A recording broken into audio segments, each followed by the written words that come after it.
Once upon a time, in the peaceful and prosperous land of Sham, there lived a king known far and wide for his kindness and wisdom. His people adored him, for he ruled with fairness and a generous heart.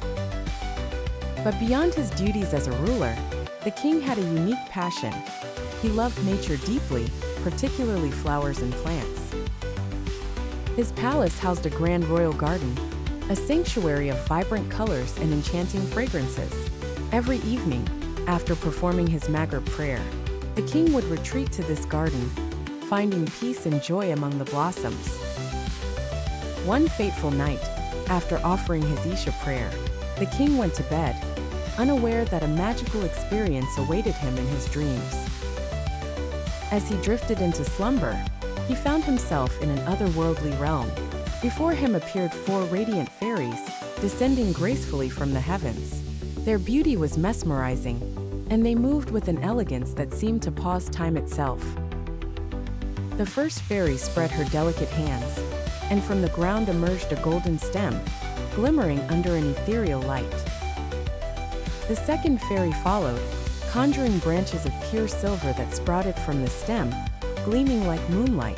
Then, the third fairy waved her hands, and the branches were adorned with leaves crafted from the finest diamonds, sparkling like the stars. The sight was breathtaking, a tree that seemed to embody all the riches of the world. But the wonder did not end there. The fourth fairy gently transformed into a luscious red apple that hung from the tree's silver branches. Suddenly, a mysterious creature emerged from the shadows, its eyes glowing with a strange light. It perched on the tree and began to feast on the apple. The king was spellbound, unable to look away from this surreal scene. Just then the king awoke, his heart pounding with a mix of awe and curiosity.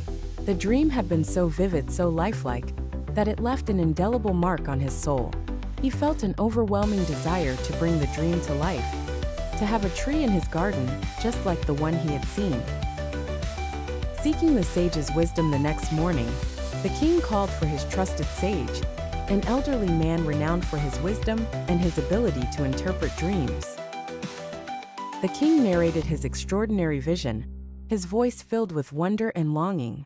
The sage listened intently, his face growing serious as the king spoke. After a moment of contemplation, he said, "Your Majesty, the dream you saw is no ordinary vision. The fairies you encountered belong to the mystical land of Mount Qaf. They are powerful beings of light, but they are currently imprisoned by a wicked demon. This dream is a call to action. You are destined to free them." The king, determined to fulfill his destiny, made a grand announcement across his kingdom. Whoever rescues the fairies from their captivity will be rewarded with riches beyond their wildest dreams.